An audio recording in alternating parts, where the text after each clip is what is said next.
ಇದೆಯಾ 5 ಜನ ಇಲ್ಲೇ ಠಿಕಾಣಿ ಹೊಡ್ತಾ ಇದ್ದಾರೆ ಸಿಎಂ ಅವರು. ಸೋಲಿನ ಭಯ, ಸೋಲಿನ ದವಡೆಯಲ್ಲಿ ಕಾಂಗ್ರೆಸ್ ಪಕ್ಷ ಸಿರಿಕೆ ಹಾಕ್ಕೊಂಡಿದೆ ದಾವಣಗೆರೆಯಲ್ಲಿ ಮತ್ತು ದಾವಣಗೆರೆ ದಕ್ಷಿಣ ಮತ್ತು ಬಾಗಲಕೋಟೆಯಲ್ಲಿ ಅನ್ನುವ ವಾಸ್ತವಿಕ ಸತ್ಯ ಮುಖ್ಯಮಂತ್ರಿಗಳು ಗೊತ್ತಾದ ನಂತರದಲ್ಲೇ ಇಲ್ಲಿ ಬಂದು ಇವತ್ತು ಜೆಂಡಾ ಹೊರ್ಕೊಂಡು ಕೂತಿರುವಂಥದ್ದು. 5 ದಿನ ಅವರು ಇಲ್ಲಿ ಪ್ರಚಾರ ಮಾಡೋದು ಕೂಡ ಅವ್ರು ಏನು ಆಟ ನಡೆಯಲ್ಲ ಅಂತ. ಪ್ರಚಾರ ಮಾಡೋಕ್ಕೆ ಬಂದಿಲ್ಲ ರೀ. ಬಿ ಜೆ ಪಿಯ ವಿರುದ್ಧ ಅಪಪ್ರಚಾರ, ಮತ್ತೊಂದು ಕಡೆ ಸೂಡ್ ಕೇಸ್ ವ್ಯವಹಾರ, ಇದು ಬಿಟ್ಟರೆ ಬೇರೆ ಏನಿಲ್ಲ. ಅವ್ರ ಹತ್ರ ಪ್ರಚಾರ ಮಾಡೋಕ್ಕೆ ಏನಿದೆ? ಪ್ರಚಾರ ಮಾಡೋಕ್ಕೆ ಅವ್ರಿಗೆ ಅಪಪ್ರಚಾರ ಇದೆ. ಜೊತೆಲಿ ಇವತ್ತು ಅಧಿಕಾರದಲ್ಲಿದ್ದಾರೆ, ಯಥೇಚ್ಛವಾಗಿ ದುಡ್ಡು ಖರ್ಚು ಮಾಡೋದಕ್ಕೆ ಇಲ್ಲಿ ಬಂದು ಕೂತಿದ್ದಾರೆ ಅಷ್ಟೇ. ಗ್ಯಾರಂಟಿನೇ ಒಂದು ಅವ್ರ ಅಸ್ತ್ರ ಸರ್. ಗ್ಯಾರಂಟಿ ಅವ್ರ ಅಸ್ತ್ರ ಆಗಿದ್ದಿದ್ರೆ ಮುಖ್ಯಮಂತ್ರಿಗಳು ಬಂದಿಲ್ಲ, 5 ದಿನ ಬಂದಿಲ್ಲಿ ಕೂರ್ತಕ್ಕಂಥ ಪ್ರಶ್ನೆ ಬರ್ತಾ ಇರಲಿಲ್ಲ. ಇವರ ಗ್ಯಾರಂಟಿಗಳಿಂದ ರಾಜ್ಯ ಯಾವ ದಿಕ್ಕಲ್ಲಿ ಹೋಗ್ತದೆ ಅದು ಮುಂದೆ ಮಾತಾಡೋಣ. ಗ್ಯಾರಂಟಿಗಳ ಬಗ್ಗೆ ಅಷ್ಟು ಭರವಸೆ ಇದ್ದರೆ ಮುಖ್ಯಮಂತ್ರಿಗಳು ಬಂದು ಪಂಚ ಗ್ಯಾರಂಟಿನ ಮನವರಿಕೆ ಮಾಡೋದಕ್ಕೆ 5 ದಿನ ಬಂದು ಕೂರ್ಬೇಕಾ ಬಾಗಲಕೋಟೆನಲ್ಲಿ?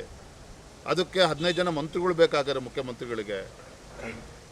ಅಂದ್ರೆ ಈಗ ದಾವಣಗೆರೆ ದಕ್ಷಿಣದಲ್ಲೂ ಕೂಡ ಈಗ ಮುಸ್ಲಿಂ ಸಮಾಜವರು ಅವ್ರಿಗೆ ತಿರುಗಿ ಬಿಟ್ಟಿದ್ದಾರೆ ಸರ್. ಏನಾಗ್ಬೋದು ದಾವಣಗೆರೆ ಮತ್ತು ಬಾಗಲಕೋಟೆ? ಅಲ್ಪಸಂಖ್ಯಾತರಿಗೆ ಎಲ್ಲೋ ಒಂದು ಕಡೆ ಕಾಂಗ್ರೆಸ್ ಪಕ್ಷವನ್ನು ನಂಬಿ ನಾವು ದೋಖ ಹೋಗಿದ್ದೇವೆ.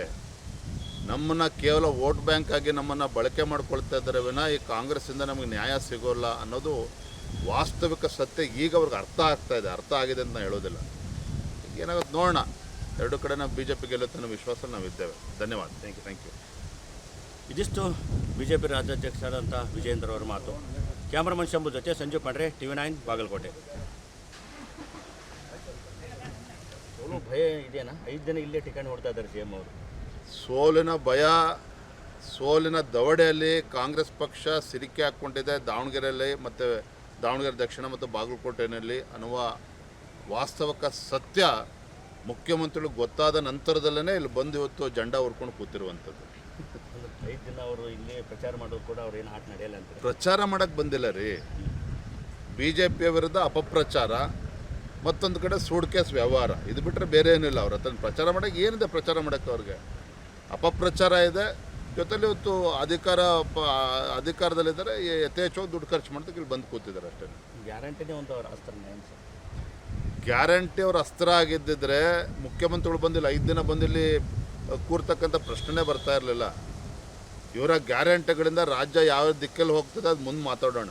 ಗ್ಯಾರಂಟಿಗಳ ಬಗ್ಗೆ ಅಷ್ಟು ಭರವಸೆ ಇದ್ದರೆ ಮುಖ್ಯಮಂತ್ರಿಗಳು ಬಂದು ಪಂಚ ಗ್ಯಾರಂಟಿನ ಮನವರಿಕೆ ಮಾಡೋದಕ್ಕೆ 5 ದಿನ ಬಂದು ಕೂರ್ಬೇಕಾ ಬಾಗಲಕೋಟೆನಲ್ಲಿ? ಅದಕ್ಕೆ 15 ಜನ ಮಂತ್ರಿಗಳು ಬೇಕಾಗಾರೆ ಮುಖ್ಯಮಂತ್ರಿಗಳಿಗೆ. ಅಂದ್ರೆ ಈಗ ದಾವಣಗೆರೆ ದಕ್ಷಿಣದಲ್ಲೂ ಕೂಡ ಈಗ ಮುಸ್ಲಿಂ ಸಮಾಜವರು ಅವ್ರಿಗೆ ತಿರುಗಿ ಬಿಟ್ಟಿದ್ದಾರೆ ಸರ್. ಏನಾಗ್ಬೋದು ದಾವಣಗೆರೆ ಮತ್ತು ಬಾಗಲಕೋಟೆ? ಅಲ್ಪಸಂಖ್ಯಾತರಿಗೆ ಎಲ್ಲೋ ಒಂದು ಕಡೆ ಕಾಂಗ್ರೆಸ್ ಪಕ್ಷವನ್ನು ನಂಬಿ ನಾವು ದೋಖ ಹೋಗಿದ್ದೇವೆ. ನಮ್ಮನ್ನು ಕೇವಲ ವೋಟ್ ಬ್ಯಾಂಕ್ ಆಗಿ ನಮ್ಮನ್ನು ಬಳಕೆ ಮಾಡ್ಕೊಳ್ತಾ ಇದ್ದಾರೆ ವಿನ ಈ ಕಾಂಗ್ರೆಸ್ಸಿಂದ ನಮಗೆ ನ್ಯಾಯ ಸಿಗೋಲ್ಲ ಅನ್ನೋದು ವಾಸ್ತವಿಕ ಸತ್ಯ ಈಗ ಅವ್ರಿಗೆ ಅರ್ಥ ಆಗ್ತಾ ಇದೆ. ಅರ್ಥ ಆಗಿದೆ ಅಂತ ನಾನು ಹೇಳೋದಿಲ್ಲ. ಏನಾಗುತ್ತೆ ನೋಡೋಣ. 2 ಕಡೆ ನಾವು BJP ಗೆಲ್ಲುತ್ತೆ ಅನ್ನೋ ವಿಶ್ವಾಸ ನಾವಿದ್ದೇವೆ. ಧನ್ಯವಾದ. Thank you. ಇದಿಷ್ಟು BJP ರಾಜ್ಯಾಧ್ಯಕ್ಷರಾದಂಥ ವಿಜಯೇಂದ್ರ ಅವರ ಮಾತು. ಕ್ಯಾಮ್ರಾಮನ್ ಶಂಭು ಜೊತೆ ಸಂಜು ಪಾಂಡ್ರೆ, TV9 ಬಾಗಲಕೋಟೆ.